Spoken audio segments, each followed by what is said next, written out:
Mga bagay na madalas mong ginagawa sa iyong tindahan na hindi nakakatulong para umunlad.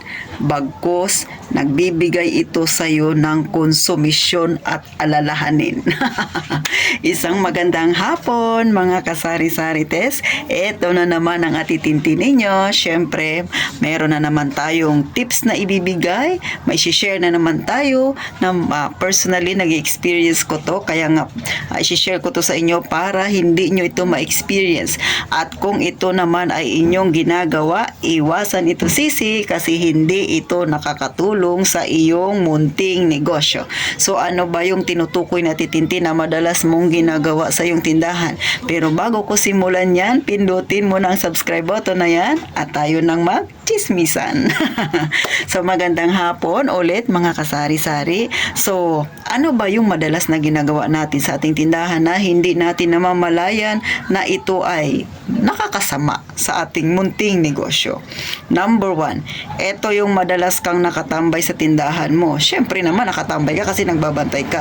Pero nakatambay ka nga at habang nakatambay ka, nag-iisip ka ng negatibo. O, diba? Ay, lagi mo naisip, naku, grabe ka tumal. Panay ganun ka na lang ng ganun sa iyong tindahan. Walang bumibili.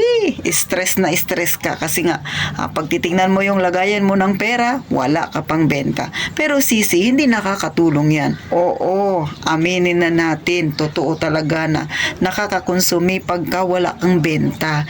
Pero, ano ang gagawin mo? Wala ngang customer. Instead na panghinaan ka ng loob, mag-isip ka ng mga bagay na pwede mong gawin sa iyong tindahan na pwedeng maka-attract sa isang customer para bumili siya. O, kagaya na ang ginagawa ni Titintin, sabi ko nga sa inyo, dahil napakatumal, natuto akong magluto ng sopas at saka pansit. O, ting umaga nilalagay ko siya dyan sa harapan. So yung tindahan ko, hindi na siya sari-sari store, o di ba? Mayroon na rin siyang kasamang mga pagkain, mga kasari. At higit pa dyan, syempre, nag-iisip pa si Titintin na pwedeng idagdag. So ikaw sisi, ganyan ka ba? O nakatambay ka lang sa tindahan mo, wala ka nang ginagawa? Negatibo pa ang iniisip mo. Big no, no, no yan. Hindi yan makakatulong sa iyong negosyo. Pangalawa na ginagawa mo, nakala mo ay okay lang, nakikipagtalo ka sa iyong customer. So minsan, syempre hindi maiwasan na makipagtalo ka, pero baka naman napapadalas yan mga kasari. Halimbawa, si customer mo, kasi tayo may kanya-kanya tayong sabihin nating opinion, di ba?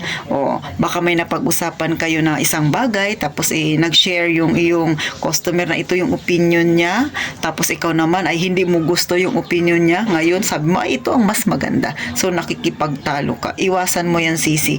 Kasi hindi ka dyan kikita. Ang mangyayari niyan, magkakainitan kayo ng customer mo. Kinatapusan yan, hindi na siya sa'yo bibili kasi naiinis na siya sa'yo. So, mga kasari, yan ang pinakaingatan natin. Yung magkaroon tayo ng yung customer na, kumbaga, nakikipagtalo tayo. Kasi, totoo naman na minsan may mga time, lalo na kung sa presyo ng paninda ang pag-uusapan natin, talagang minsan nakikipagtalo tayo. Pero kaya Titintin, kapag nangyayari ang ganyan, mga kasari, yung customer ko masyadong nagtataka, parang shock na shock siya sa presyo ng isang paninda, sinasabi ko na lang sa kanya, mahal po talaga ngayon at talagang tumataas pa ang presyo ng ating mga paninda. Kung ayaw mong maniwala sa akin, sisi, pumunta ka ng palengke. O, diba? Ganun ako makipag-usap, sabay ngingitian ko siya.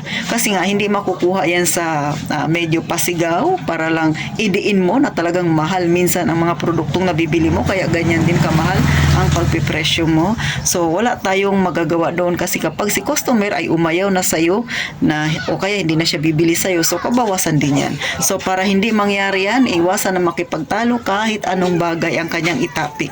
Unless kung tungkol sa paninda, sagutin mo siya pero dapat in a nice way na hindi siya ma-offend para syempre, suki mo pa rin siya.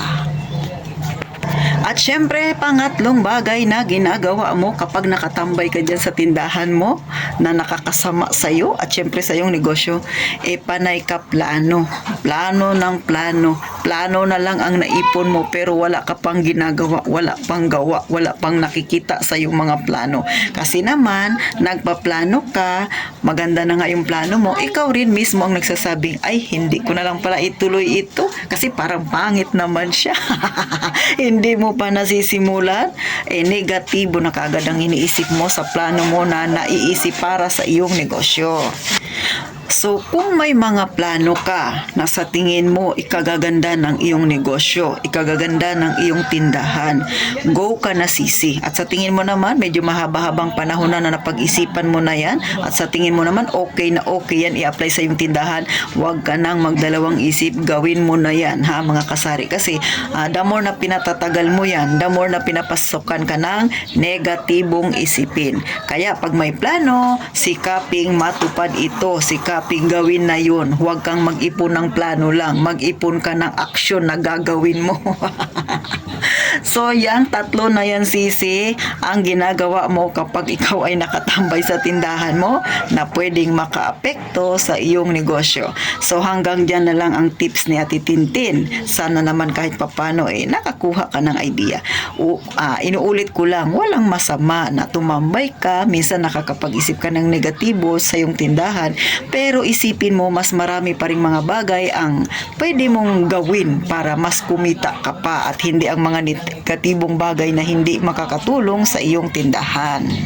So, paano mga kasari? Sana mag-subscribe ka na kay Ate Tintin, ha? Para marami pa tayong pwedeng pag-usapan ukol sa ating pagnenegosyo sa ating munting tindahan.